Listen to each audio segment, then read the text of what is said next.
శుభాకాంక్షలు తెలియజేస్తున్నాం. అదేవిధంగా మీ అందరి ఆశీస్సులతో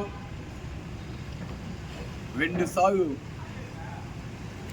ఎమ్మెల్యేగా నన్ను గెలిపించడం జరిగింది.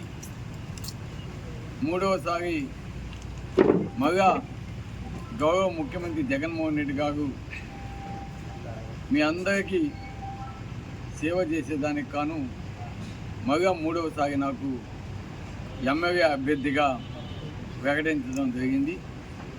కాబట్టి మే 13న జరగబో ఈ ఎన్నికలకు సంబంధించి వైఎస్ఆర్ కాంగ్రెస్ పార్టీ తరఫున ఎమ్మెల్యే అభ్యర్థిగా 18వ తారీఖు అంటే రేపు ఉదయం 8 గంటలకి నామినేషన్ వేసేదానికి కరుగోరమ్మ గుడి వద్ద నుంచి బయలుదేరి ఆర్డీఓ ఆఫీస్కి పోతున్నాము.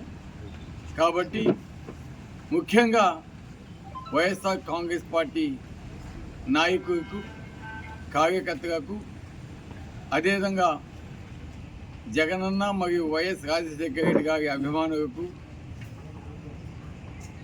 దాంతోపాటు నా శ్రేయోభిలాషులకు, వ్యాపారులకు, విద్యార్థులకు, కర్షకులకు, కార్మికులకు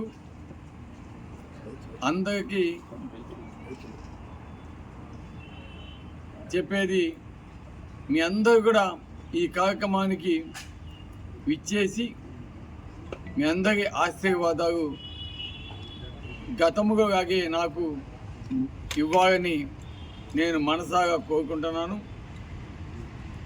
2014, 2018లో మంచి మెజార్టీతోటి గెలిపించిన మీ అందరికీ కూడా చేతులెత్తి నమస్కరిస్తూ 2024లో కూడా మీకు సేవ చేసుకునే దానికి మీ అందరి ఆశీస్సులు నాకు ఉండాలని, ఈ కార్యక్రమానికి పెద్దలు, గౌరవనీయులు, మన పార్లమెంట్ అభ్యర్థిగా పోటీ చేస్తున్న శ్రీ వేణుంబాక విజయసాయిరెడ్డి గారు, అదేవిధంగా మరో సోదరులు, పెద్దలు, గౌరవనీయులు, రాజ్యసభ సభ్యులు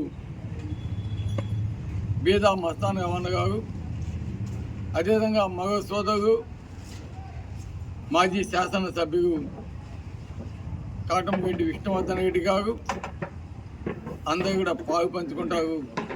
కాబట్టి ప్రతి ఒక్కరు కూడా స్వచ్ఛందంగా ఈ కార్యక్రమానికి విచ్చేసి మీ యొక్క ఆశీర్వాదాలు 3వసారి నన్ను గెలిపించేదానికి, కావలి నియోజకవర్గ అభివృద్ధి కోసం, అదేవిధంగా కావలి నియోజకవర్గాన్ని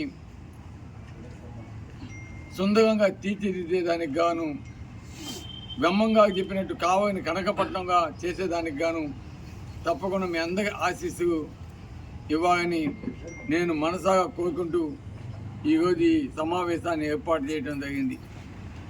కాబట్టి తప్పకుండా ప్రతి ఒక్కరు కూడా ఈ కార్యక్రమానికి స్వచ్ఛందంగా విచ్చేసి మీ యొక్క ఆశీర్వాదాలు ఇవ్వాలని తెలియజేస్తూ మరొక్కసారి ప్రతి ఒక్కరికి కూడా శ్రీరామనవమి శుభాకాంక్షలు తెలియజేస్తున్నాను.